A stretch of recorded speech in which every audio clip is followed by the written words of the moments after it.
kalau nggak salah. Itu ketika itu saya nyetor surat Al-Qadr.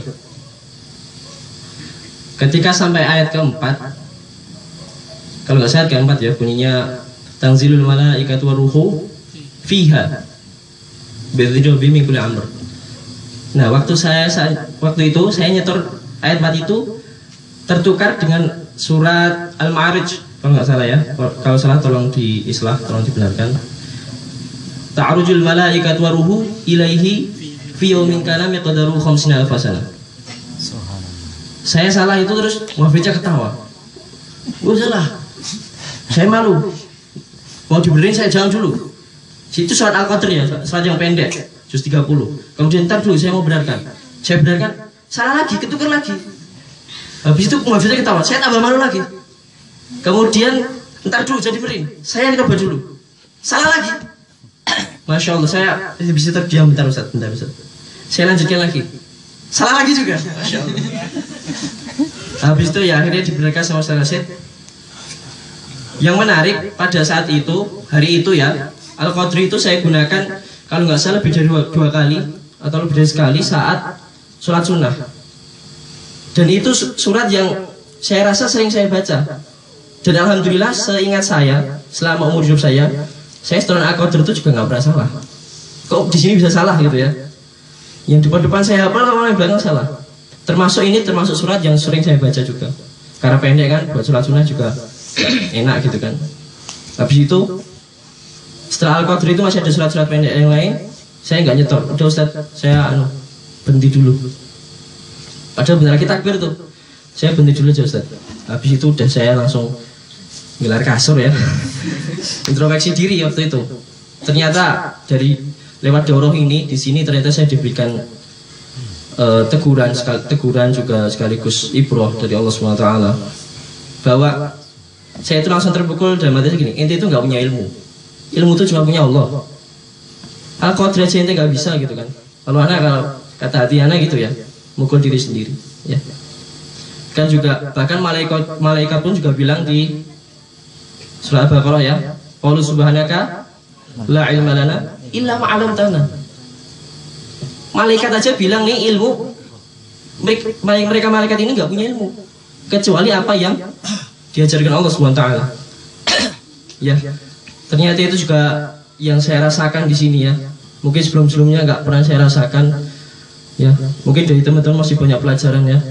Jadi kalau ada yang belum selesai, insya Allah diselesaikan di kemudian hari. Dan jangan merasa, oh saya di sini nggak selesai, nggak dapat apa-apa. Enggak, banyak pelajaran. Bagaimana kita mendekatkan diri dengan Al-Quran, bagaimana kita bertemu teman-teman yang saya yakin sebelum kita join nggak ketemu teman yang pagi siang sore kerjanya cuma ngapal, kerjanya cuma baca Quran ya.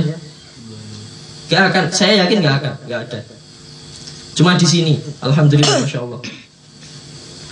Kemudian juga adalah suatu nikmat yang bagaimana kita hampir kurang lebih 12 jam mungkin ya kita bermuamalah dengan Al-Quran. Itu sangat jarang, bahkan sulit ditemukan. Khususnya di Indonesia ini kita mungkin nggak akan ketemu orang yang pagi siang sore ngapal ya. Itu nikmat tersendiri.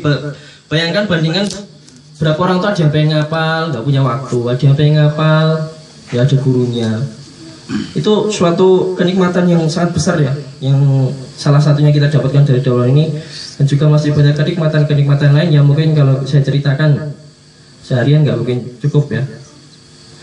Masya Allah. Maka dari itu kita patut bersyukur ya.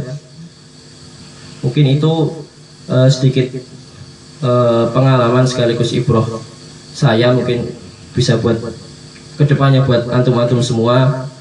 Masih banyak ibrah-ibrah lain sebenarnya yang pengen saya sampaikan, tapi waktunya mungkin terbatas. Kemudian untuk sedikit saran dan juga masukan untuk mataku, kebetulan ini saya ikut yang daurah pertama, masya Allah. Mudah-mudahan kita doakan mataku depannya bisa berkembang lebih jauh, bisa menghasilkan generasi-generasi yang mujahidin fisabilillah, insya Allah. Sedikit saran ya, kalau bisa silaturahmi tapi jaga, tadi sudah disampaikan Pak Farouk. Dan juga saran dan kritik selalu dibuka Ustaz ya mungkin ya bagi daurah. Soalnya kita ini yang merasakan langsung gimana rasanya daurah yang diselenggarakan oleh Mataku gitu ya. Kita kalau bisa nanti angkatan kedua juga kalau ada masukan kita terima aja. Ya nanti kalau memang bagus kita proses. Mungkin kalau butuh menunggu waktu kita tampung dulu. Dan kalau nggak bagus ya ditolak gitu aja dengan halus. Mungkin gitu aja. Jadi nanti WhatsApp mungkin bisa dijadikan sarana buat Mataku, serta Bu Farouk selaku direktur dan juga tim-timnya, staff-staffnya untuk memajukan Mataku depannya. Karena kalau kata Umar bin Khattab tuh orang yang berakal itu orang yang mau menerima nasihat. Itu yang termasuk kata-kata favorit saya ya.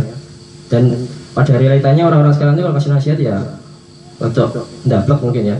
Kadang ada yang nggak mau terima gitu ya. Alhamdulillah kita mudah-mudahan jangan sampai dijadikan seperti itu.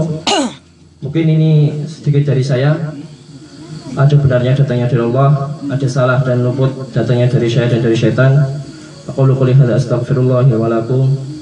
Akhiru kalam, assalamualaikum warahmatullahi wabarakatuh.